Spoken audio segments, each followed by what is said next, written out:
Hello friend, welcome back my channel SI blog. মই আজি দেখাম আমাৰ ক্লাছৰুমটো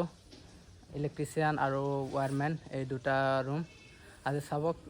ইলেক্ট্ৰিচিয়ান আৰু ওয়াৰম্যানত সিট পাবলৈ কিমান পাৰ্চেন্ট লাগে এইবিলাকো বিষয়ে কম অলপ আৰু কি কাম শিকাই ইয়াত এটো দেখাই দিম অলপ চাওক আজি ইলেক্ট্ৰিচিয়ান ৰুমটো এয়া ইলেক্ট্ৰিচিয়ান ৰুম এয়া ভিতৰত যাও দৰজাটো মাৰা আছে ভিতৰত সোমাই যাও এয়া চাওক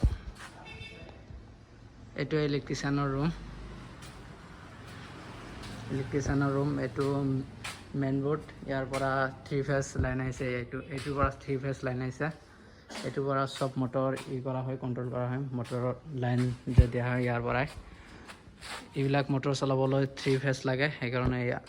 ইয়া দিয়া আছে এইবিলাক সব মোটৰ আজি ষ্টুডেন্ট নাই এতিয়ালে আহা নাই আহিব চাওক ইলেক্ট্ৰিচিয়ানত সিট পাবলৈ হলে মিনিমাম 65 ৰ ওপৰত লাগিব মানে ফাৰ্স্ট ডিভিজন লাগিবই ইলেক্ট্ৰিচিয়ানত আৰু এসটি বা এসসি এইবিলাকৰ হলে এইবিলাকৰ কাৰণে ইমান পাৰ্চেন্ট নালাগে কম হলেও পাই যায় কিন্তু জেনাৰেল ওবিসি এইবিলাকৰ পাৰ্সেন্টেজ বহুত লাগে এতিয়া চাব আমি যেটো পঢ়ি আছো ওয়াৰম্যান এটো ট্ৰেডটো চাওক আমাক কি এইটো ওয়াৰম্যান বুলি লিখা আছে ইয়া ওয়াৰম্যান বুলি ইয়া ওয়াৰিং কৰিব লাগে বুলি ইয়া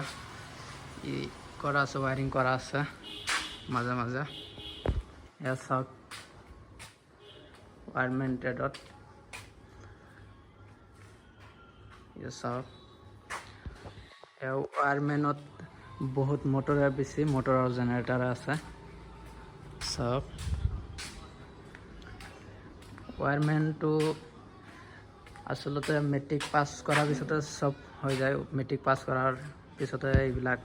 এপ্লাই কৰিব পাৰি ওয়াৰম্যানটোৰ কাম হল আসলতে ঘৰ ওয়াৰিং কৰা আৰু ধৰক যে মোটৰ ওয়াইন্ডিং ফ্যান ওয়াইন্ডিং ওয়াৰিংৰ যিবিলাক কাম আছে সব কাম ওয়াৰম্যানতে পৰি যায় ওয়াৰম্যান ইলেক্ট্ৰিচিয়ান এই দুটাতে থাকে চাওক ওয়াৰম্যানৰ ৰুমটো ভাবি আছে ওয়াৰম্যান বা ইলেক্ট্ৰিচিয়ান বা আৰু বেলেগ কিবা ট্ৰেডত এডমিশন লম পার্সেন্টেজটো ফার্স্ট ডিভিজন লৈ আহা ভালকে আপোনালোকে লৈ আহিলে হয়তো ইয়াত সিট পাব পাৰে কাৰণ এতিয়া চৰকাৰী চাকৰি পোৱাটো ইমান সহজ নহয় বহুত এই মানুহ থাকে ভ্যাকেন্সি এখন ওলালে 1000 মানুহ থাকে চৰকাৰী চাকৰিত কিন্তু এইটো কৰিলে নিজে কৰি খাব পাৰি নিজে সব কৰিব পাৰি আৰু যদি কিবা ইনফৰমেশন লাগে ITI বিষয়ত মই কমেন্ট কৰিলেই হ'ল মই এইবিলাকৰ বিষয়ে ক'বলৈ চেষ্টা কৰিম কোনটো কিমান পাৰ্সেন্টেজৰ ওপৰত ডিমান্ড কৰে মানে আৰু কেতিয়া এডমিশন চলি থাকে মোক কমেন্ট কৰি ক'লেই হ'ল আৰু মোৰ ইনষ্টা ID দি দিম পালে যেহেতু ভিডিঅ'বোৰ পাৰ্ট কৈ বনাই থাকিম কোনটো কি ট্ৰেড কিমান পাৰ্সেন্টেজ লাগে কোনটো পঢ়িলে বেছি ভাল হ'ব গতিকে মোৰ ভিডিঅ'টো চাই থাকিব আৰু চেনেলটো